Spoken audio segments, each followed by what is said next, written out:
Ora, sejam muito bem-vindos ao FortunaCast. No dia de hoje venho falar de um tema que me parece que tem corrido a internet e que acho que tem relevância do ponto de vista eleitoral.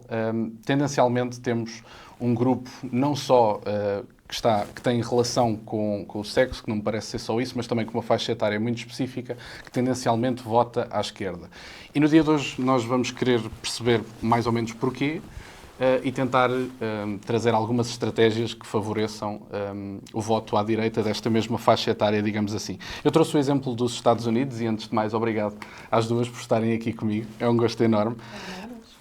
E eu trouxe o exemplo dos Estados Unidos porque eu acho que é paradigmático, desde logo porque foi dos primeiros exemplos da direita radical a crescer, já teve 2 mandatos, está a ter o segundo de Donald Trump, e também porque há dados muito específicos, desde logo da NBC News, que eu acho que é insuspeita, e portanto decidi trazer esses dados insuspeitos. E vou lançar estes dados como premissas para a conversa e depois falamos os três sobre isto. As mulheres, tendencialmente, principalmente abaixo dos 30, votam mais à esquerda e os jovens, genericamente, estão mais disponíveis para abandonar os partidos tradicionais. Não se aplica tanto nos Estados Unidos, porque os partidos acabam por ser os mesmos, apesar de terem configurações diferentes. As mulheres abaixo dos 30 não são apenas democratas, são da ala mais à esquerda do Partido Democrata. Os homens e as mulheres têm apenas 7 pontos de diferença na taxa de aprovação de Donald Trump acima dos 65 anos. Por isso é que eu também falo da questão etária, não é só uma questão de sexo, digamos assim. Enquanto 45% dos jovens aprovam o desempenho de Trump, apenas 24% das mulheres jovens o fazem, uma diferença de 21 pontos percentuais. Portanto, a faixa etária parece mesmo desempenhar um papel. E eu, se calhar, começava por ti, Teresa, para te perguntar... como é que se justifica o apelo que a esquerda progressista tem feito a jovens, em particular, entre os 18 e os 24 anos? Olha, eu acho que isso pode ter a ver com mudanças culturais e sociológicas que nós vemos desde os anos 60, mas que agora se tornam bastante mais evidentes. O Jordan Peterson colocou uma hipótese que me pareceu uma hipótese muito interessante, que é, nessa faixa etária das mulheres entre os 18 e os 34 anos, muitas vezes o que pode existir é uma canalização de instintos emocionais, de cuidado, ou seja, que à partida estariam na noção de maternidade, não é? E no fundo há esta necessidade de uma empatia, de um cuidado que se estende à política, mas que também se estende, por exemplo, nós temos visto dados muito interessantes e até têm gerado alguma polémica sobre o que podem ser os efeitos da feminização das universidades. E em que nós vemos, de facto, uma alteração significativa que é, por um lado, uma extensão enorme daquilo que são os departamentos, os recursos, o tempo em cuidar das pessoas, que toda a gente se sinta bem, num espaço seguro, etc. Por outro lado, uma ciência menos disruptiva. Menos ciência. Menos ciência, exatamente. A professora já estou a meter-te em caminhos apertados. Não, mas tens toda a razão. Ou seja, esta ideia de que, no fundo, há um instinto mais de cuidar, que é uma coisa, e tu falavas da esquerda, ou seja, eu acho que o progressismo de esquerda, aquilo que tentou convencer e tenta convencer, mesmo que não o diga taxativamente, é que, no fundo, a família e a maternidade resultam sempre em formas de opressão direta ou indireta. Agora, há aqui uma grande chatice que eles não conseguem resolver, que é, de facto, para uma família, para um casal ter um filho, a mulher tem que passar por esse processo que é a gravidez e, muitas vezes, a maior parte das mulheres assim o desejam, a amamentação. E outra coisa também extraordinária, eu acho que às vezes nós vivemos com pessoas a fazer leis e até leis sobre políticas de família que não fazem ideia o que é uma família, e que muitas vezes nem fazem ideia o que é que são esses processos. Ou seja, do ponto de vista biológico e dos efeitos que tu tens, por mais que as coisas corram bem, uma gravidez, tudo isso são processos que podem ser processos complicados, são processos de vulnerabilidade, etc. E a esquerda não consegue, na sua narrativa de emancipação, no fundo o que ela nos diz é: emancipem-se negando o vosso feminino. Ou diluímos completamente a diferença, quer dizer, não há diferenças entre homens e mulheres, gostei de ver que tu usaste sexos e não géneros, verdadeira resistência, mas, portanto, ou anulamos completamente a diferença, ou então estamos nesta conversa, no fundo, de apresentar sempre a família, que é outra coisa, se vocês repararem como é que eles se referem à família, dizem família tradicional. Inventado por eles, esse jargão. Como se Exato. fosse um se tipo, houvesse outra. como Eu se não fosse um conheço tipo e não outra. fosse a única, Como se fosse exatamente. um dos vários tipos. Bem, o que eu saiba, uma família é um homem, uma mulher e os filhos. Independentemente depois de serem casados ou não. Mas it takes two to tango. E, portanto, eu acho que essa narrativa da emancipação feminina tem a ver com uma série de questões também sociológicas, as mulheres entrarem no mercado de trabalho, etc., mas puseram-nos numa situação que é uma espécie de espartilho, que é para nós sermos emancipadas, nós temos que anular tudo aquilo que é o nosso lado mais feminino. Paradoxalmente, ao mesmo tempo que se feminiza uma data de instituições. E os homens? E os homens, Rita, temos que voltar aí, Exatamente. É verdade. Eu agora, se calhar, entrava aqui no paradoxo que parece haver estudos que demonstram, Rita, que parece haver um paradoxo entre a capacidade de ruptura social que a esquerda promove e o conservadorismo e aversão ao risco político que as mulheres parecem ter como característica. E, portanto, eu perguntava-te, até tendo em conta alguns dados, mais especificamente os do Chega, se calhar já vou ao resto do exemplo português, mas o Chega tem tido um relativo sucesso, até comparado com outros partidos de direita radical e outros líderes, com a questão feminina, porque acaba por compor 42% do eleitorado, segundo um estudo do ISCTE, que é bastante significativo, se me perguntares a mim. E, portanto, eu pergunto, como é que se... Tenta-me explicar esta conciliação entre a ruptura que a esquerda promove a nível social, da emancipação, que não é emancipação coisíssima nenhuma, e este conservadorismo e aversão ao risco político que parece estar na mesma frase. Antes de mais, deixa-me agradecer-te pelo convite e dizer que para mim é um sonho tornado realidade estar com a Teresa e com a Alexandra no mesmo espaço. É ótimo e que a Teresa tem muito mais capacidade para responder com base em ciência pura, e eu defendo a ciência pura e não tanto com base em percepções e emoções. Eu estou do outro lado da barricada e, portanto, tenho que já dizer que posso ter viés na interpretação. Mas aquilo que tu dizias em relação às mulheres serem mais sensíveis a uma manutenção de uma ordem que conhecem e mais avessas à ruptura, é factual. Há vários estudos que apontam nesse sentido e que isso até teve, por exemplo, imenso peso quando se decidiu o voto feminino, que foi uma concessão dada por homens, por mais que isso agora possa descabelar uma série de pessoas por estar a afirmar. Quando os homens decidiram conceder este voto, foi porque percebiam que a mulher ia ajudá-los a manter a ordem tal qual conheciam. Então, até, por exemplo, nos Estados Unidos, há alguma influência de partidos mais conservadores, de direita, alas de direita, a quererem mulheres a votar porque sabiam que iam votar pela manutenção do conservadorismo na sociedade.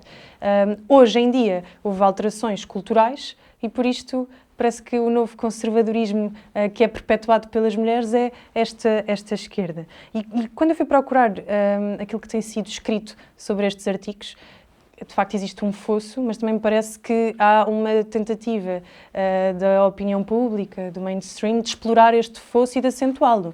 Disseste que há 42% de mulheres que votam no Chega, há uma série de figuras femininas no Chega, estou diante da Teresa Nogueira Pinto, que foi chamada para estar no Governo Sombra, e que não precisaram nem de cotas, nem de paridade, estão por mérito, por adesão às ideias, e portanto as mulheres aproximam-se destes partidos como se aproximam de outros. Ainda assim, fui perceber o que é dito pelos institutos, pelas associações, pelas organizações não governamentais, por espaços que deviam de ser isentos, e em quase todos eles encontrava frases quase tipificadas, parece que há alguém que lhes diz o que é que eles têm que dizer, e depois eles repetem até que se torne verdade. Repetiam coisas como: o corpo das mulheres tornou-se um campo de guerra para a batalha ideológica. Desde quando? Desde que começaram a emergir as novas direitas populares, vou chamar-lhes populares pela adesão popular que têm, ou radicais, o que quiserem chamar, mas populares por isto. Mas, na verdade, vamos pensar, em que medida é que o campo da mulher voltou a ser um campo ideológico? Algum partido de direita tem refutado o que quer que seja que chamam dos novos direitos das mulheres? Honestamente, não. Por outro lado, temos visto que cada vez que estes partidos apresentam propostas para aumento de penas para violadores ou pedófilos, crimes que tendem a afetar mais mulheres do que homens, o que é que estes partidos de esquerda que dizem proteger as mulheres fazem? Votam contra as mulheres, mesmo que façam uma campanha de rua, de militância, de não queremos mais violência contra as mulheres. Claro, isto é bonito de dizer, mas depois tem que ter uma consequência. Quando temos choques culturais, de novas culturas que chegam e que, de facto, relegam à mulher um papel secundário e que nós no Ocidente não temos porque somos uma sociedade inspirada nos valores cristãos, no personalismo, que reconheceu à mulher toda a dignidade. Eu acho sempre importante, não querendo ser super beata, nem levar este discurso para um campo que não é necessário, mas o episódio da mulher adúltera que ia ser apedrejada e que Jesus diz que quem nunca tiver pecado que atire a primeira pedra. Portanto, há ali uma defesa da mulher que é cristã, ao contrário daquilo que vai sendo dito. Outros temas que vão sendo colocados em causa, as questões das casas de banho mistas, das teorias de género que têm colocado as mulheres em desvantagem, não são protegidas, não são defendidas por partidos como o Chega, ou como a AfD, ou como o Fratelli em Itália, são defendidos por partidos de esquerda. Portanto, todas estas questões têm impactos diretos na vida e nos corpos das mulheres. Portanto, quem é que está a tornar o corpo da mulher uma batalha ideológica? Parece que é a esquerda, nesta tentativa de perpetuar a mulher numa condição de vítima, de necessitada, para estar de mão estendida ao Estado, às instituições, aos organismos que se financiam destes problemas sociais horríveis que têm que ser combatidos e que precisam de perpetuar a sua clientela, dizendo assim. Sei lá, olhava-te, via uma deturpação de conceitos. Por exemplo, quando alguém se posiciona como contra o aborto, automaticamente dizem que esta pessoa é contra as mulheres. Olha, sou mulher, sou contra o aborto, defendo porque acho que é o melhor para a mulher e para as crianças e, portanto, não me podem dizer que eu sou anti-mulher. Quando o que eu estou a dizer é que quero defender meninas e mulheres de passarem por processos que são traumáticos e irreversíveis. Sabes que desculpe interromper, não tem problema, nos 18 aos 24, uma coisa que também ficou clara nos dados que trouxe e escolhi este estudo da NBC, acaba por dizer que dos 18 aos 24, as mulheres têm como principal razão para terem votado Kamala Harris o aborto. Portanto, esta faixa etária parece ter incorporado a ideia de que há um campo de batalha que é o próprio corpo delas. Portanto, essa ideia parece ter sido incorporada. E isto parece-me ter uma ligação, já agora, e até porque citaste o Jordan Peterson, e acho que faz sentido. Ele tem uma análise muito gira que tem que ver com a sua formação, em que ele basicamente acaba por dizer que há uma distinção dos assuntos que preocupam cada sexo, em média é o que é, há exceções à regra, mas que tem que ver com as mulheres serem mais preocupadas com o micro e os homens serem mais preocupados com o macro. O micro e o macro não são críticas valorativas, é uma questão de especificidade dos assuntos. E o próprio Kirk dizia isso. Se nós juntarmos, em média, num café, um grupo de 4 mulheres numa mesa e um grupo de 4 homens noutra, ele próprio dizia isso, e isso pelos vistos tem fundamentos psicológicos, o Peterson dizia isso. A probabilidade dos homens estarem a falar do mercado de ações e das mulheres estarem a falar... Ou da bola também. Da bola. Tens razão. Não, eu já expressei várias vezes a minha doença pelo Cristiano Ronaldo e pelo futebol. Portanto, sem dúvida nenhuma. Tenho mesmo doença, literalmente. Mas assuntos macro, ou seja, o futebol e das mulheres estarem a falar de um acontecimento específico do trabalho, é uma probabilidade grande. O aborto seria um tema demasiado próximo para se ter incorporado como ideia política e como campo de batalha? A questão é que não é demasiado próximo, porque grande parte das mulheres vai viver a vida toda sem ter passado por um aborto voluntário, talvez por involuntário. Há alta probabilidade mas voluntariamente ter-se colocado nessa situação, dificilmente. A questão é que é com base em chantagem emocional que é feita à mulher. E os casos que se colocam para estas questões são sempre os mais dramáticos possíveis. É o caso da violação. Mas lá está, nós defendemos aborto para casos de violação, é o que a esquerda diz, mas depois não quer acompanhar a punição de quem fez um mal tremendo àquela mulher irreparável. São os casos de má formação de feto, são os casos de perigo de vida para a mulher. Portanto, é sempre tudo com base numa chantagem. E as mulheres votam ou temem emocionalmente ver-se numa destas circunstâncias terrível, assustadora, e estarem impossibilitadas de exercer esta escolha, que elas chamam escolha. A questão é que, nem nunca proporcionámos outras alternativas além desta. Portanto, se fosse uma questão de escolha, um Estado responsável oferecia este caminho e oferecia outros de alternativa. 2, parece-me que... Porquê é que eu disse 1 e 2? Agora esqueci-me, estou altamente... Oferecemos a alternativa e a par da alternativa, não sei o que é que ia dizer, mas no fundo é muito esta instrumentalização do medo para que as mulheres ajam com base nisso. Outro tema que é menos polémico. Este é polémico, mas deixo sempre esta nota de que aquilo que nós temos proposto sempre são mecanismos de alternativa e quem os chumba são a esquerda e as mulheres que dizem que defendem mulheres. Não percebo como. Quando sabemos que muitas das mulheres que saberam até destes métodos são por pobreza, são por violência, por pressão dos seus patrões, e isto parece-me uma forma de machismo patriarcal que uma feminista não devia de permitir. Outro tema muito mais pacífico, parece-me, métodos contraceptivos. Quando alguém fala sobre métodos alternativos que não medicamentosos, já é anti-mulheres. O Trump recentemente falou sobre isso e foi um dramalhão, quando é uma defesa da mulher, dizer assim, olha, há outros mecanismos que até têm um impacto mais positivo na tua saúde, automaticamente te colocam anti-mulher. E isto, de facto, condiciona a forma das mulheres se aproximarem e olharem para certos políticos e partidos. Eu, se calhar, agora, no campo do que eu estava a dizer, até te perguntava isso. Os republicanos, vou-me manter nos Estados Unidos, por uma questão de seguimento ideológico. Os republicanos dos Estados Unidos mantiveram durante muito tempo, e os democratas também, as coisas são o que são, e por isso é que o Trump apareceu, uma distância muito grande da pessoa comum. Desde logo, a grande causa dos republicanos era o mercado livre. Portanto, uma coisa que não é próxima à pessoa comum, sabemos todos o que é o mercado livre, mas não é pessoal. E, portanto, nós perdemos a capacidade à direita durante muito tempo, à exceção agora da direita radical, que parece cultivar algum sucesso, não em todos os casos. A AfD tem alguma dificuldade, apesar de tudo, mas o Trump, e no caso o Chega, parecem ter algum sucesso a falar para as mulheres. Deixámos de falar para a pessoa comum e por isso é que afastámos eventualmente o eleitorado. Sim, eu acho que se deixou de falar para a pessoa comum porque deixou de se ter adesão, e isso é a enorme desconexão das elites que estão cada vez mais parecidas entre elas, não é? Um tipo de elite brasileira com um tipo de elite americana ou portuguesa, e cada vez mais diferentes das pessoas que deveriam representar, e portanto eu acho que isso é absolutamente evidente. Mas voltando aqui à questão das mulheres e das mulheres comuns, no fundo, estava a ouvir a Rita e estava a pensar, de facto é extraordinário como é que nós, bom, lá, segundo a narrativa da esquerda, nos vamos emancipando dos pais e dos maridos, era o que faltava agora isso acabar comigo a ser colonizada pelas mulheres progressistas de esquerda, não é? No fundo, elas agora querem falar por nós, dizer o que é possível nós dizermos, etc. E depois, em relação também à política americana, e aqui, ligando também ao que tu disseste antes, de facto, a questão do aborto nos Estados Unidos foi um grande fator de mobilização para o eleitorado feminino jovem na Kamala Harris. Nos Estados Unidos, a questão é mesmo divisível. Ou seja, eu acho que nós, na Europa, não temos coragem de dizer, não, isto é uma questão. Há aqui direitos que estão em conflito. E, portanto, nós, como em qualquer questão onde há um conflito, podemos nos posicionar de um lado ou do outro. Nos Estados Unidos é uma questão muito viva, não é? As marchas pela vida nos Estados Unidos são uma coisa absolutamente extraordinária, etc.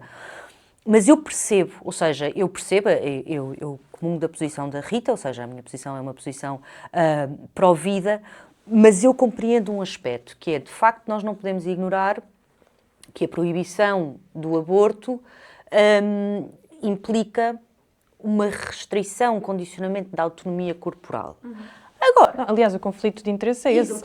É o direito à autodeterminação do corpo e o direito à vida. É esse o conflito. Exatamente. Agora, eu acho que quem está do nosso lado entende que o direito à vida deve prevalecer, não negando esse direito à autonomia corporal, que, a propósito, quer dizer, quando estavam a fazer campanhas de vacinação massiva e a dizer que quem não se vacinava contra a Covid era um bandido e etc., eu também gostava de saber onde é que puseram a autonomia corporal na gaveta. É a aliança mais macabra do século XXI, a esquerda e as Big Pharma, não é? Portanto, é a aliança mais macabra Exatamente, do século XXI. exatamente. Estes temas dos contraceptivos. E nestes temas dos contraceptivos. E eu agora vou entrar, mas eu sei que eu não podia estar mais bem acompanhada do que com vocês, vamos começar aqui a esticar os limites, vou entrar. A propósito também, ouvi um podcast muito interessante, não sei se vocês conhecem, o Eric Kaufmann tem um trabalho super interessante sobre as questões do wokeismo e das suas razões sociológicas e culturais. E estava a conversar com o Jordan Peterson, e há aqui um tema que é, ou seja, há vários estudos que indicam isto, nós temos que olhar para isto with a pinch of salt, por uma razão, porque é sempre aquilo que são as respostas das pessoas sobre o que percepcionam ser a sua situação. Mas vários estudos apontam neste sentido. As mulheres, aquilo que nos Estados Unidos se diz liberais, que nós podemos dizer progressistas de esquerda no sinónimo europeu, tendem a reportarem-se como mais infelizes, mais ansiosas, etc., do que as mulheres conservadoras. Isto já só, ou seja, eu digo que nós temos que levar este estado, mas há aqui uma tendência, ok? Mais ansiosas, etc. E, de facto, há alguns aspectos que podem fazer sentido. Primeiro, tende a ser um universo, sobretudo aquelas mulheres com mais educação, urbanas, do meio progressista, tendem, por exemplo, mais solitário, por um lado uma correlação com o facto de ou ter filhos mais tarde ou não ter filhos de todo, um grande culto da terapia, que é uma coisa super importante, mas às tantas, quanto mais nós olhamos para dentro, não é? Também se calhar mais entramos pelos nossos, todos nós temos caminhos mais sinuosos cá dentro e menos, ou seja, eu admito que ter que cuidar de outros na prática, não é imaginar que estou a cuidar das criancinhas de gás ou dos pobres do mundo inteiro, é ter que cuidar literalmente, trocar uma fralda, garantir cá um jantar, dar um colo se caiu, admito que isso possa ajudar-nos a um sentido de fulfillment, ok? Mas o que é interessante é que os estudos, com esta ressalva, que de facto pode ser isso, pode ser porque as pessoas dão mais importância à saúde mental e, portanto, estão mais alerta para aquilo que possam ser questões de saúde mental, e também pode ser por outra razão, que é a visão progressista do mundo, e isso é uma alteração muito interessante, é ultra pessimista. Tipo, os homens são todos maus. O apocalipse está quase aí, climático. O climático, não tenham filhos por causa do apocalipse climático. Portanto, eu também acho que se eu saísse à rua e achasse que toda a gente, praticamente, não é que o meu marido é mau, o meu pai é mau, o meu filho é mau, o meu irmão é mau, eu sou uma oprimida, ou pior, eu sou uma opressora de várias oprimidas, mas eu própria também é oprimida. Quer dizer, ninguém pode não se sentir um bocado deprimido com essa visão do mundo. Mas acho que era muito importante haver espaço para um contraditório e para que se pudesse dizer eu a mim, ou seja, há argumentos económicos para as questões, há argumentos eleitorais, como é óbvio, ou seja, a direita, a nova direita, do ponto de vista da sua estratégia eleitoral, precisa de mulheres, não vamos mentir, não é? Mas para já é assim, tem imensas, as grandes líderes da direita popular, ou muitas das grandes líderes da direita popular neste momento são mulheres. Temos aqui o futuro da direita portuguesa, Rita, Meloni, Alice Weidel, Marine Le Pen. Eu não sou especialmente fã. Kathleen Novak na Hungria. Novak na Hungria. No Vox também havia algumas mulheres, mesmo agora, se quis saindo mais para uma direita mais liberal, a Isabel Ayuso.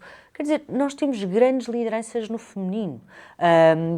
E esta direita até se incorpora muitas vezes nesse feminino. Não feminista, mas no feminino. Enquanto que as mulheres de esquerda, neste momento, até estão numa fase um bocadinho mais... Estou a pensar, por exemplo, na Irene Montero, todos, até mais caricatural, não é? Portanto, eu acho que nós pensarmos, não, as mulheres... sobretudo as miúdas novas, vão-nos hostilizar, nunca vão querer saber do que nós, porque se calhar vão achar sempre que é uma coisa opressiva. Não, eu acho que vale mesmo a pena e dizer aqui uma mensagem, quer dizer, há uma alternativa, não é só porque eleitoralmente é interessante, não é só porque até economicamente, do ponto de vista nós, interessa ter famílias, aumentar a taxa de... Mas eu digo-vos, eu acho que o tema mais interessante é se calhar nós estamos a fugir completamente ou que ao fim do dia nos faz feliz. Nunca vi ninguém chegar ao fim da sua vida, não acredito que haja quem e diga, não devia ter tido aqueles filhos, não devia. Apetece nada estar aqui com os meus netos à minha volta. Ou seja, por que não tentar, não é? Por que não criar aqui um entusiasmo que implica que as mulheres sejam mulheres e os homens sejam homens, iguais em direitos e dignidade. Eu perguntava, agora se calhar, até a nível português, acho que faz sentido... No caso, quais é que foram as causas que mais falaram às mulheres em Portugal em específico, pelo menos as desta margem dos 18 aos 24, porque nos Estados Unidos é como a Teresa dizia, há uma grande mobilização em torno das causas da vida, os dois lados têm grandes mobilizações. O que é que em Portugal cativou as mulheres e os homens? Porque, caramba, o António Costa não teve uma maioria absoluta assim há tanto tempo. Portanto à esquerda? Sim, ou seja, o que é que nos falhou até agora? Quais é que foram os temas, as causas, a forma, os mitos? O que é que nos falhou?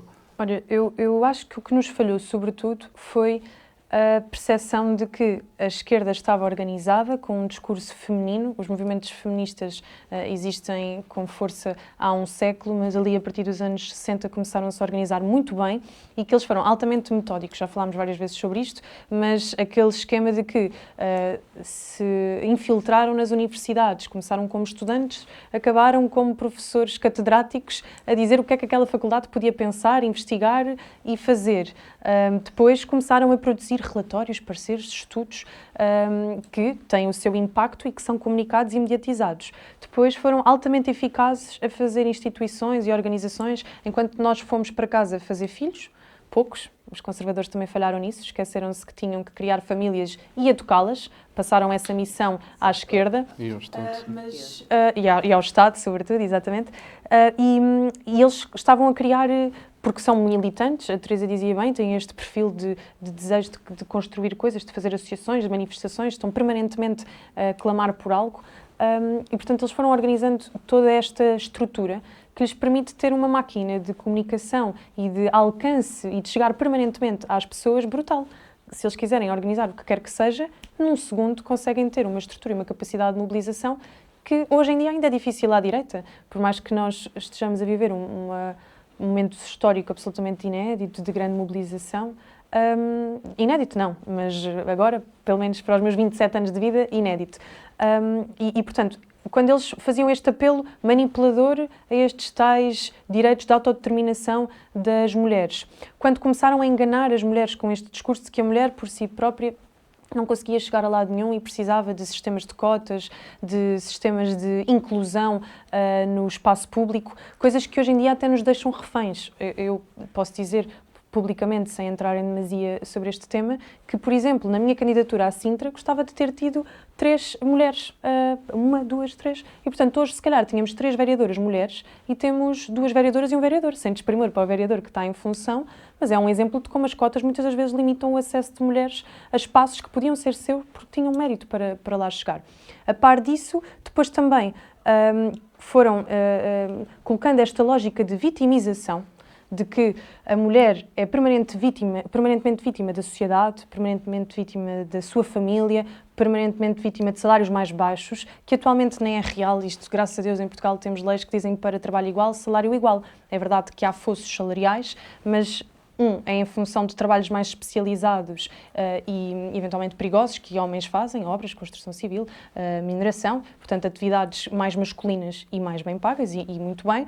Outro tem que ver com a mentira que nos disseram de que é muito fácil conciliarmos uma carreira profissional e sermos mães. A Teresa já falou sobre isso, mas a verdade é que quem fez as legislações laborais que vigoram no Ocidente esqueceu-se, ou não, talvez não tenha sido por esquecimento, de que o que iam imputar às mulheres era um grande fardo. Atualmente as mulheres estão assoberbadas, estão cansadas, porque têm que gerir toda a sua vida profissional e a sua carreira e têm também uma família às costas. Não porque as coisas recaiam necessariamente só nas mulheres, não porque os homens não sejam presentes e que eu defenda isto. Eu não defendo isto. A família onde cresci sempre teve muito equilíbrio de presença de figuras masculinas e femininas. Ainda assim, uma criança exige imenso à mãe, absorve emocionalmente a mãe, e muito bem, porque precisa daquele nutriente. E fisicamente, desde logo. E fisicamente também. Fisicamente é impossível. Se tu tens que te afastar numa gravidez de risco, tens que te afastar eventualmente da gravidez toda. Numa gravidez que corra bem, ali no final de gravidez, mais o período pós-parto de recuperação para ti, de restabelecimento para ti e de cuidado também indispensável para o teu filho. É natural que quando tu voltares à tua empresa, quando tu voltares ao teu partido político, já surgiram outras figuras, já há novos métodos de trabalho, já estás desatualizada dos dossiês e por mais que tentemos criar mecanismos para suprimir, para tentar que seja menos sentido, é sempre violento. Com isto eu não estou a dizer mulheres voltem para casa. Não, se for da sua vontade, mulheres voltem para casa, claro, tenham liberdade de escolha, que não é a possibilidade de grande parte das mulheres. Hoje, por questões económicas, grande parte das mulheres está a trabalhar, não tem possibilidade de ficar em casa. A questão é que prometeram um ideal de liberdade, conforme a Teresa disse, mas aquilo que nós vemos é que temos mulheres cada vez mais infelizes. Nisto divaguei imenso. A questão que te queria dizer é só, a esquerda foi muito boa a criar este sentimento de que somos vítimas e que precisamos de ser ressarcidas constantemente, e isto é sedutor. Eu, sinceramente, prefiro às vezes prefiro uma posição de vítima, de que todos me devem e ninguém me paga, e não uma posição de que tenho que trabalhar, tenho que por mérito subir na vida, tenho que fazer montes de coisas. É mais confortável se eu estiver numa posição de que todos têm que me dar alguma coisa. Assim não tenho que me esforçar tanto. É mais confortável ser nomeada porque sou mulher do que ter que trabalhar e competir para ser interessante o suficiente para estar lá por mérito. Talvez tenha sido isso que eles fizeram, mas é enganador. E a associação progressista e até liberal que é feita geralmente com as cotas, que é uma coisa interessante, as cotas partem de um pressuposto de que similitudes biológicas, étnicas, de qualquer tipo, significam representação mais bem feita. Ou seja, se tu escolheres uma mulher, ela provavelmente representa-te melhor do que... Ou se escolheres, sei lá, uma pessoa com alguma deficiência, alguma coisa do género. E eu já cheguei a dizer isto anteriormente. Acho que é ridículo isso é representado no Parlamento. Eu preferia uma de vocês as duas do que um Parlamento cheio de Hugo Soares. Quer dizer, não. Ou de Hugo Soares. Quem diz? Eu ia dizer Fábia Figueiredo. Fábia Figueiredo era demasiado óbvio. Entre nós. Hugo Soares? Não, o Fabiano Figueiredo já não está no Parlamento. O Fábia Figueiredo era demasiado óbvio, por isso decidi puxar para este lado e dizer Hugo Soares. Mas a questão agora, no fundo, o que se põe é, passámos pela parte do diagnóstico, falámos um bocadinho dos problemas, as razões que podem justificar o que se fala. O que é que tem que se fazer para se trazer esta faixa etária em específico, pelos vistos é mais difícil de cativar, para o nosso lado, e quais é que são os temas, quais é que são os mitos que podem ser evocados, que podem ser criados, eventualmente? Eu acho que não são mitos. Nós temos a natureza do nosso lado, por assim dizer. Eu acho que há Mas também tem que ser bem vendida a questão. Não, tem que ser bem vendida. Eu não sou... Sim, tem que ser bem vendida. Tem que ser bem vendida, Mas eu acho que o grande diagnóstico, ou seja, eu acho que muitos dos problemas que nós vemos hoje, até de alguma angústia coletiva, resultam... Há aqui uma crise de que se fala muito pouco. Por acaso, o insuspeitíssimo Obama falou recentemente sobre essa questão. Há uma crise de masculinidade. Ou seja, nós demos a dada altura um salto. Mesmo o próprio sistema de ensino, a maneira como ele está pensado, as miúdas, depois a esquerda vai vir dizer porque isso é os estereótipos e porque é que lhe dão bonecas no Natal e porque não sei o quê. Eu acho que podiam conviver mais com crianças. Não convivam com crianças, por favor. Deixem as crianças em paz. Sabes que eu ontem estava a ler o Alan de Benoit e ele dizia um bocadinho isso. A cultura segue a biologia, não é o contrário. Ou seja, exatamente. Não é o contrário que acontece. Exatamente, ou seja, é uma questão de instinto. Mesmo... Ou seja, por exemplo, eu não sou, eu pessoalmente não sou especialmente maternal no sentido da primeira fralda que eu mudei, tinha 18 anos, mudei ao contrário, coitadinha, a minha sobrinha fez xixi em cama. Mas é óbvio aquela questão, por exemplo, do micromanagement, como se costuma dizer, não é? Nós temos mais aquela noção do cuidado, de antecipar a próxima necessidade.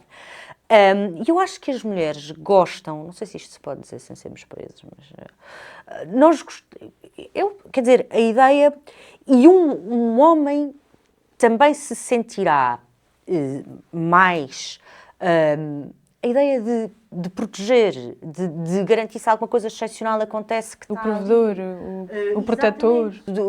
Ou seja, lá está, há um problema com o carro, se calhar à partida é mais depressa um homem que vai tratar dessa questão. Ouve-se um barulho esquisito, quem é que estará a fazer qualquer coisa lá fora, ou na rua, ou no jardim?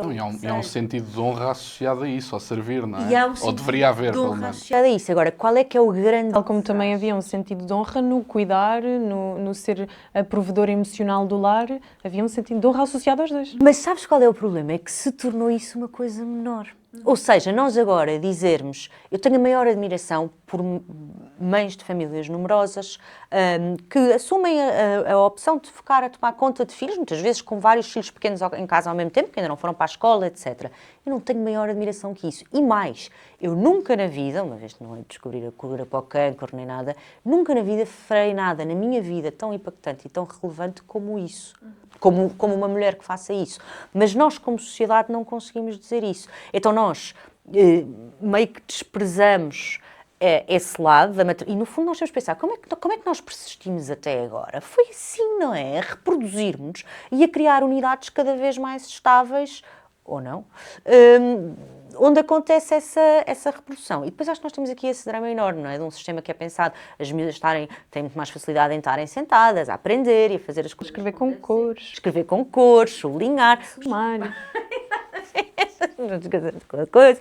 E os miúdos têm, a maior parte dos miúdos não quer dizer, e a maior parte das miúdas não quer dizer que não haja exceções, não é? Que elas não sejam permitidas, a questão... E que elas não sejam... Que não têm que mudar de género por isso. Não, nem ninguém tem que mudar de género. Nem ninguém tem que pagar por isso, não é? Portanto, Agora nós temos uma crise enorme de confiança masculina que depois, e não vou bater só na esquerda, depois também resulta em fenómenos, que eu não lhes vou chamar um wokeismo de sinal contrário, mas em fenómenos, as manosferas e os incels e etc., que vivem a cultivar a ideia das mulheres literalmente como um apêndice, uma espécie de incubadora que está ali, etc. Anticatólico. E que deturpa mesmo alguns movimentos threadwife, etc., que têm muitas coisas positivas, quando vivido com sinceridade, mas também, hoje em dia, deturpa um pouco essa visão. Sim. É uma visão burguesa, que não correspondia quando diziam que as nossas avós e as nossas bisavós e as trisavós estavam em casa com os filhos. Não estavam em casa com os filhos, elas tinham unidades económicas familiares. Normalmente o marido, ou o que seja, tinha uma profissão e a mulher auxiliava nessa profissão. E auxiliava também cuidando dos filhos. E os filhos começavam a cuidar da quinta, da oficina, da pesca. E com o pai também, não é? O pai também, portanto, era uma unidade. Portanto, há uma visão um pouco, não sei se elitista, se burguesa, não sei qual é que é o melhor, idílica também, daquela mulher que está sempre perfeita, de cabelo amarrado, de avental quando o marido chega à casa, que tem um peru muito bem feito. Também pode ser, se isso funciona para mulheres, eu respeito isso. Só acho que é importante também dizer que, a par dos incels, etc., também há uma caricatura do conservadorismo como resposta a esta bandalheira de esquerda, que não é bem aquilo que nós vivemos e defendemos. Exatamente, no fundo é a dessintonização, ou seja, eu acho que os homens que depois procuram, porque não encontram respostas, no fundo há uma certa insegurança. E nas mulheres eu acho que há uma certa angústia. Há uma frase que eu gosto muito, que é aquela: no apocalipse não vai haver feministas. Ou seja, nós precisamos uns dos outros, nós temos que nos convencer disso, nós precisamos uns dos outros e nós complementamos. E nós somos mais felizes se descobrirmos essa complementariedade e não estivermos constantemente em guerra uns com os outros, que no fundo é o que a esquerda, quer dizer, a esquerda acusa tanto a direita de arranjar inimigos e tensões e não sei o quê. Caramba, quer pôr marido contra mulher, mãe contra filho. Não, foi uma reação, exatamente como e eu ouvi ainda, foi no Now, o André Ventura deu uma entrevista ao Santana Lopes e pá, que eu gostei imenso. Santana Lopes até trouxe a moeda digital. A diferença quando se ouve o que é que o orador está a dizer, não é? Sim, exatamente. O Santana Lopes disse moeda digital, eu fiquei radiante, os meus olhos brilhavam. Mas o André Ventura, a dada altura, dizia uma coisa muito gira que acho que nem nunca o tinha ouvido a dizer numa entrevista televisiva, que é: pá, eu realmente estive com a Catarina Martins e eu cometi um excesso. Naquele debate, pá, eu atirei-lhe a folha, não devia ter atirado, foi demais. Eu acho que esses excessos são cometidos na política em reação a domínios, quer dizer, a cansaços. Portanto, foi tão... Não passa a fazer sentido, o próprio o assume. Quer dizer, atirar a folha à Catarina Martins, se calhar não era preciso. Se calhar tudo o que ele disse era necessário, mas atirar a folha não era preciso. Mas acaba por ser uma reação desse tipo, ou seja, houve durante tanto tempo uma ideia de que ser homem era uma coisa má. Aliás, somos educados nessa ideia. Ser homem é uma coisa má. Ir ao ginásio é uma coisa, quer dizer, é gordofóbico, não é? Eu cheguei a ouvir alguns progressistas... Exatamente. Se o teu único motivo para ir ao ginásio é a estética, tens um tipo de preconceito que devias ir verificar com um psiquiatra, provavelmente. E, portanto, as pessoas foram tão empurradas que tiveram esta reação, que não passou a ser válida, mas que me parece que é um sinal dos tempos.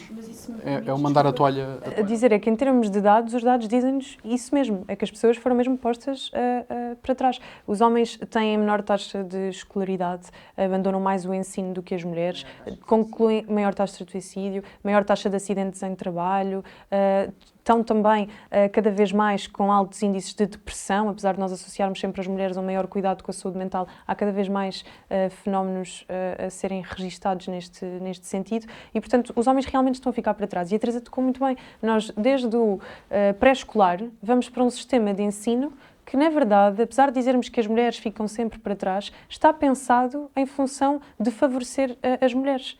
E os homens, naturalmente, que têm imensa energia naquela idade de infância, de pré-escolar, de primeiro ciclo, de segundo ciclo, começam a ser reprimidos. E isto tem até impactos, eu não sou super especialista sobre isso, portanto não quero cometer nenhuma gafe, mas até já há estudos que falam sobre a testosterona e o impacto que está a ter nas novas gerações. E isso depois tem impactos a todo nível, a nível de continuação da nossa demografia, mas também a nível de termos quem seja corajoso para servir nas Forças Armadas ou nas polícias e forças policiais, quem queira desempenhar funções de risco. Portanto, a sociedade fica toda colocada em causa quando temos este tipo de sistema inclinado. Mas ele disse isto e lembrei-me de uma coisa. Há alguém, que eu não me lembro quem, mas costuma dizer assim: a testosterona em Portugal entrou em declínio a partir de abril de 1974.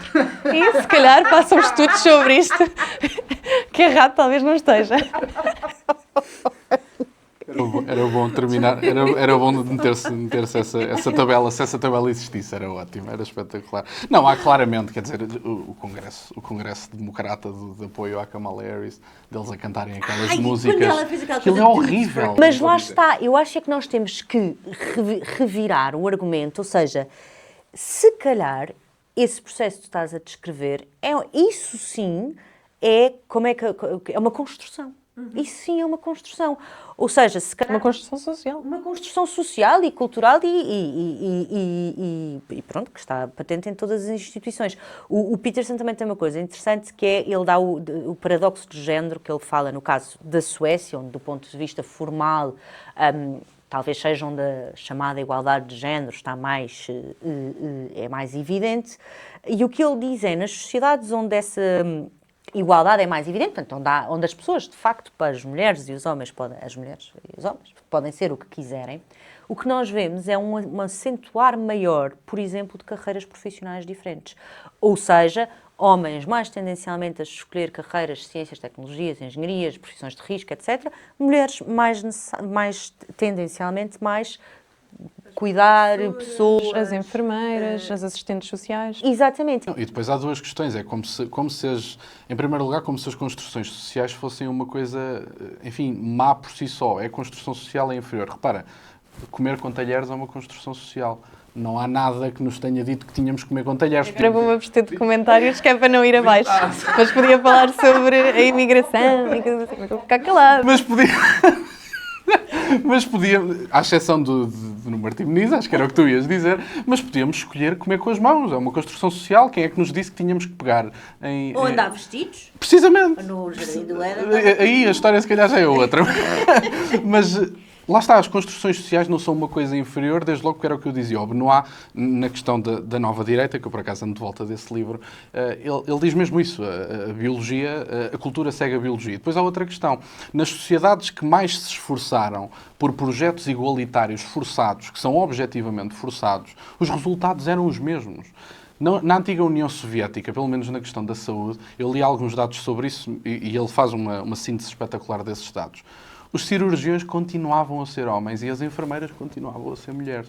No projeto igualitário mais forçado que alguma vez existiu, com objetivos claros de tomada de poder, de uma sociedade igual, da reforma agrária, tudo o que aconteceu na Revolução Russa também. Portanto, o projeto mais igualitário que alguma vez existiu gerou os mesmos resultados que as sociedades livres. Sabes o que é que isto me faz lembrar muitas vezes? Faz-me lembrar aquela ideia russoniana que é vais ser livre mesmo que seja à força.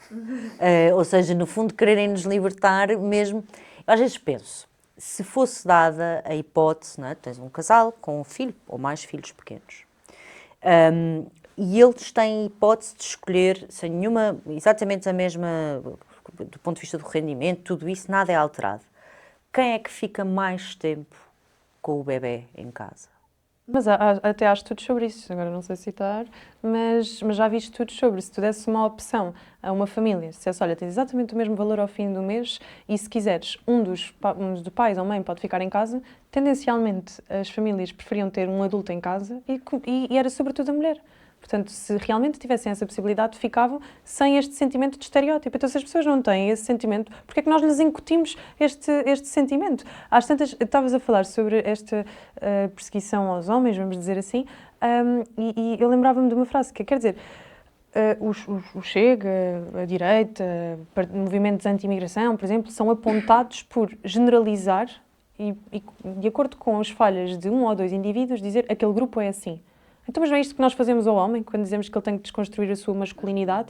Por outro lado, há uma série de autoras até pós-feministas, agora há um novo movimento que surge, como a Louise Perry, a autora do The Case Against Sexual Revolution, que foste tu que me recomendaste, precisamente, que demonstrava com dados práticos que quanto menos masculinidade, porque isto está a gerar menos masculinidade, mais infelizes são as mulheres. No fim, tornou-se cada vez mais fácil para um homem não assumir a responsabilidade de se engravida uma mulher, não ter qualquer preocupação de pagar uma pensão de alimentos, porque isto é o que as pessoas querem saber no dia-a-dia. Uma mulher que se divorciou, tem 2 filhos ao encargo, ela quer saber se o seu marido vai ou não pagar a pensão de alimentos. Quanto a nós, devia de ser obrigatório o pai, não só estar presente, se não for agressivo, abusivo, como providenciar meios de sustento para os filhos.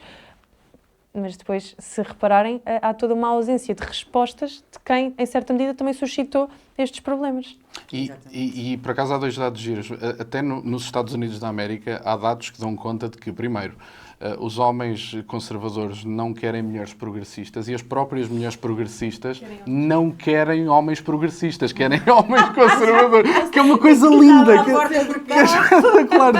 Porque a maior parte dos homens progressistas percepcionam-se como mulheres, portanto também matematicamente fica impossível. Não, e antes de deixar de dizer o que ias dizer, dar só uma nota da lógica marxista do funcionamento. Portanto, há uma ideia que é óbvia e que é bastante comum em Marx, que é a alienação do trabalho capitalista.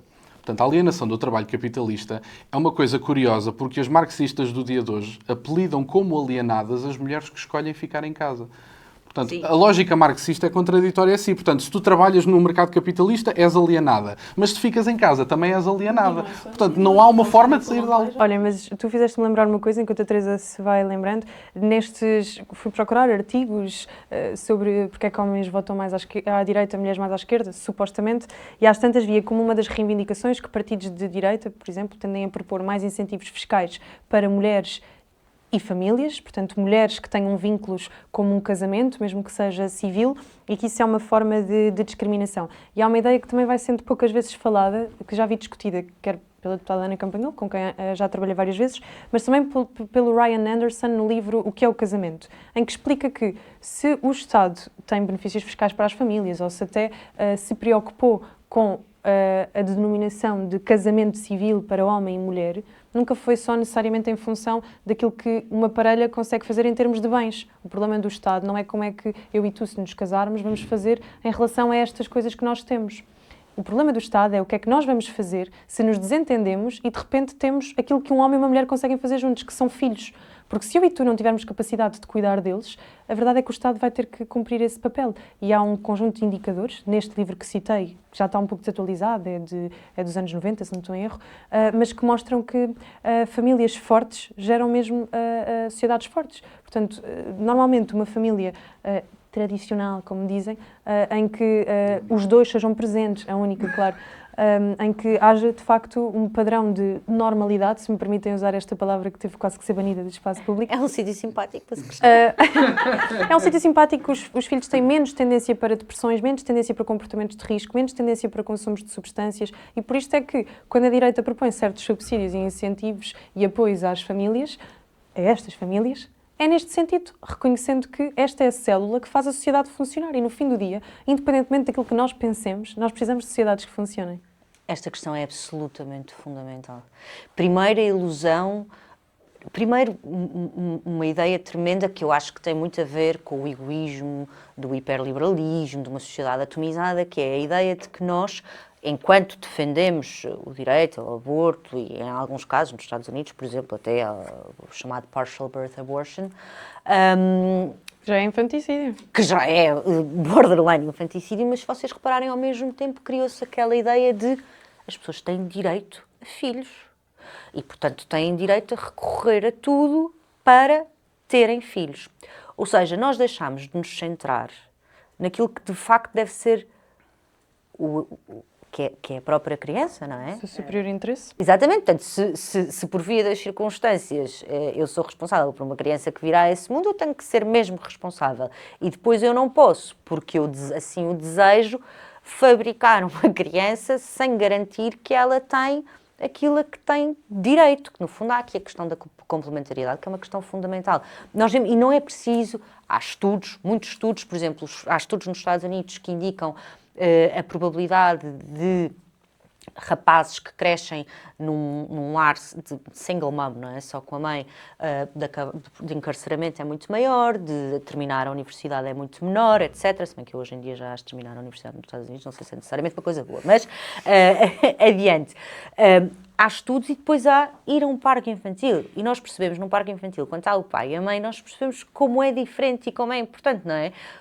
A importância de ter um pai presente para as raparigas é absolutamente fundamental, a confiança numa figura masculina, tudo isso. Muitas vezes isso não é possível. Muitas vezes isso não, quer dizer, nós não temos de nos martirizar quando isso não acontece, não é possível. Agora, a ideia de que nós o capricho, eu quero ter filhos e, portanto, eu vou encomendar filhos e sem ter, pelo menos, a intenção de lhes dar isso, que é uma base tão importante, e a desigualdade entre quem tem isso à partida e quem não tem isso à partida, que é uma desigualdade sobre a qual nós nunca pensamos. Como também não pensamos na desigualdade das crianças in útero, não é? Da diferença daquela que é desejada, que tem o quartinho, e tem o nome, e tem o chá de bebê, e tem a ecografia, e tem isto, e aquela que não é desejada.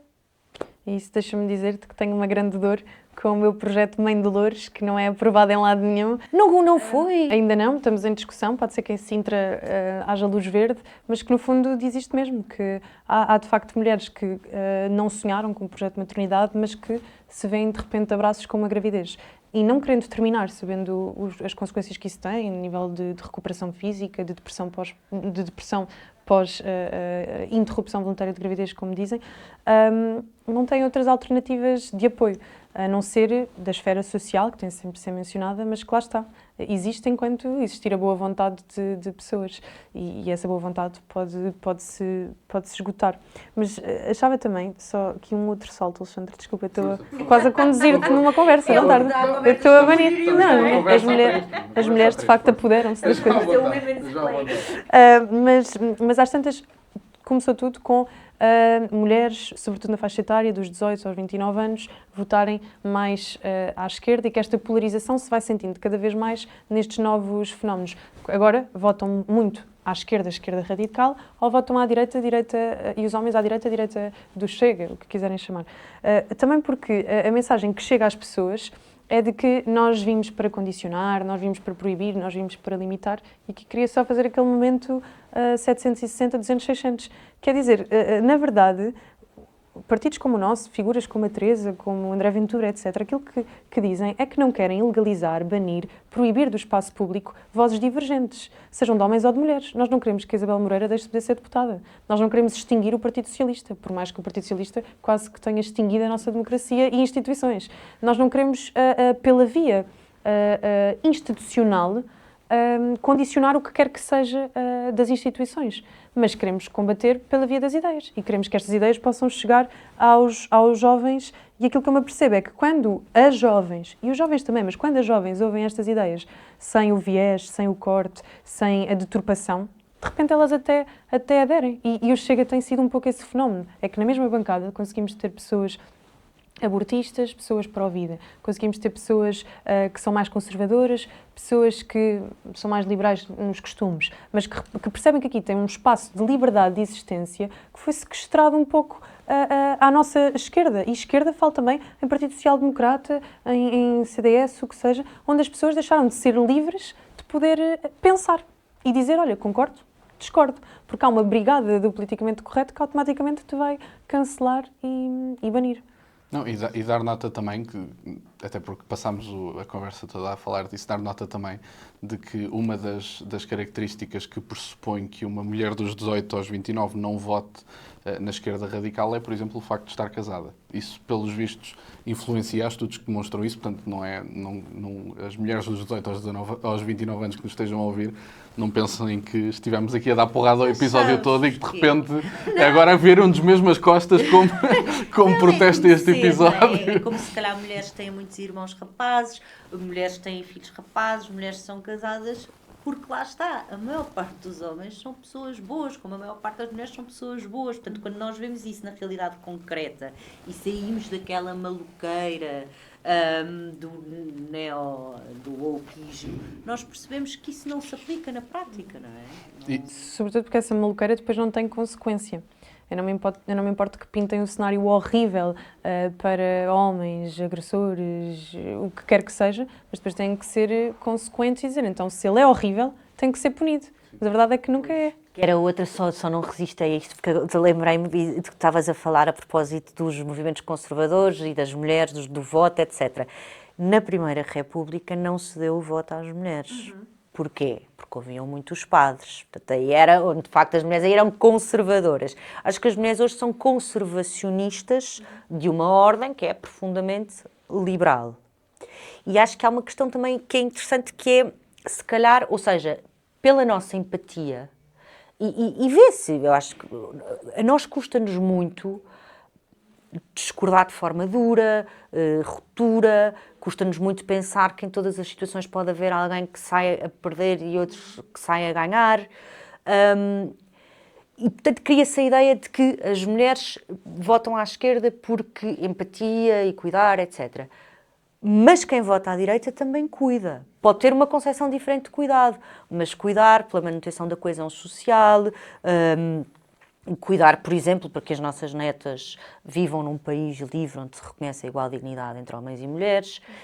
Eu acho que é importante nós percebermos que há várias maneiras de pensar no cuidar e desafiar. E já agora, se me permites, porque também está na moda bater nos conservadores, que eu acho que tem muito a ser criticado e já critiquei muitas vezes publicamente coisas onde não estiveram tão bem, mas é importante dizer que o conservadorismo também é o cuidar, é o reconhecer que aquilo que nós temos, as instituições que temos, a nossa língua, a nossa história, a nossa cultura, a nossa organização em sociedade, demoraram demasiado tempo a ser construídas para poderem ser destruídas num ápice. Portanto, o conservador cuida, nós de facto queremos cuidar e isto é uma mensagem que é importante ouvirem em casa. Não, eu até, sabes que eu no fundo percebo as críticas aos conservadores, até algumas feitas à esquerda, desde logo porque houve cedências a ticos liberais, quer dizer, é uma evidência que houve cedências a ticos liberais. Não é por isso que a esquerda te critica. Não, aliás, não, o que os conservadores com ticos liberais não percebem é que não importa o que façam, a esquerda nunca vos vai gramar. Sim. Portanto, não interessa, não cedam a ticos nenhum. Exatamente, não cedam a nada, e um dos problemas que tiveram consecutivamente, e por isso é que eu agora tenho algum problema com a palavra conservador, é precisamente por causa disso, porque, quer dizer, eu não quero ceder a ticos liberais, eu não vou fazer cedências a ticos liberais, eu não estou aqui para agradar à Mariana Mortágua, ou Pureza, que é o novo coordenador do Bloco, não estou aqui para agradar a ninguém, portanto... Uma coisa importante também, lá porque gerações que nos antecederam não souberam ser conservadores, não quer dizer que a palavra tenha que cair em desuso. Sei que esse combate existe nas redes sociais, já me vão chamar cornovador, ou como é que eles chamam nos Twitter. Qual é a alternativa a conservadora? Há agora tradicionalistas e outras correntes que tais, numa lógica de crítica ao conservadorismo, que eu subscrevo, mas por isso é que me proponho, pelo menos, a ser uma geração melhor. Não que o Rita seja extraordinário, mas tenho boas referências para seguir. E acho que era uma boa forma de terminar a conversa, de vos perguntar, a parte eleitoral é um reflexo da parte cultural, portanto não interessa. Quando chega à parte eleitoral já muitas coisas foram decididas, já quase tudo foi decidido, na verdade.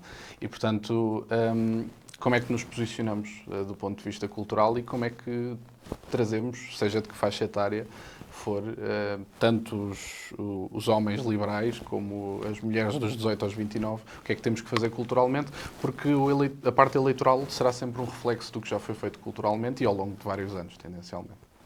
Olha, eu acho que tem muito a ver com a ideia de propósito, com a ideia de beleza. Eu acho que claramente nós temos que recuperar a beleza nas nossas vidas, nos espaços públicos, etc., e com uma ideia de virtude. E, no fundo, um reencanto. Ou seja, é uma geração que, se calhar, está mais desiludida, está mais sozinha, está mais ansiosa a defesa destes valores, Não é porque é bonito, não é porque não sei o quê, sou o Salazar e o Estado Novo, não tem nada a ver com isso, tem a ver com aquilo que está impresso na nossa natureza. Ou seja, ponham a hipótese de que se calhar nos estão a inibir de seguirmos aquilo que são os nossos instintos que nos fariam mais felizes. E que é uma mudança de paradigma gigante. Nós vivemos com a coisa do ama-te, cuida-te, olha para ti, como quem diz, marimba no resto do mundo. Se calhar nós somos mais felizes se tivermos esse mundo. E que não há nada mais extraordinário que uma família, porque cabe a condição humana toda. Quando os irmãos discutem, é preciso uma espécie de Conselho de Mediação das Nações Unidas. As alegrias, as tristezas, as angústias. Cabe ali tudo com as nossas falhas, as nossas fraquezas, as nossas coisas de nos superarmos. É tão bom, give it a try. E não deixem que as políticas públicas exijam políticas públicas que vos deixem estar num ambiente conducente a isso. Exijam.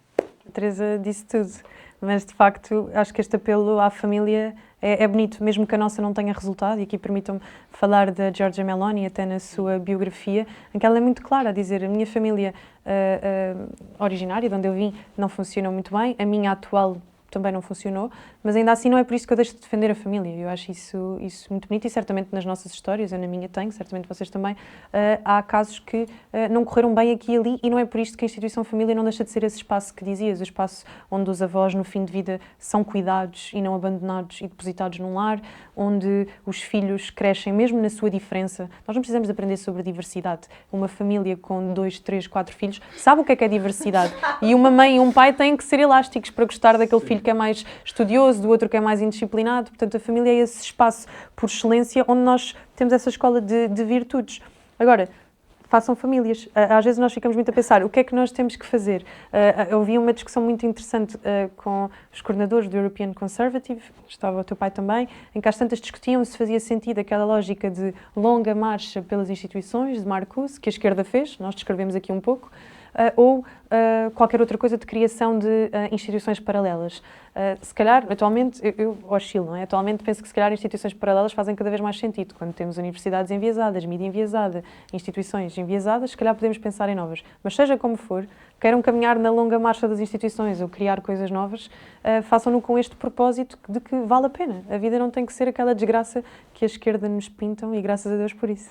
Não, e fazê-lo com verdade e sem invenção da roda, não é? Porque mesmo que surjam instituições novas, se forem baseadas em verdade, não tenho nada contra elas. Começou muito antes de nós e vai continuar muito depois de nós. Minhas senhoras, obrigado às duas. Obrigada. Foi um gosto ter-vos aqui. Acho que podemos dizer que se pode repetir brevemente, e juntamos-nos para outros temas, acho que era agradável. Vou deixar as redes sociais da Teresa, se ela assim quiser, e da Rita na descrição. Algum projeto, algum livro. Posso deixar o que fizemos, por exemplo, até participar. Podcast que a Teresa divulgou. É verdade, sim. Portanto, eu deixo. Vou juntar junto os links que me derem na descrição, consultem, sigam, e obrigado por terem estado desse lado.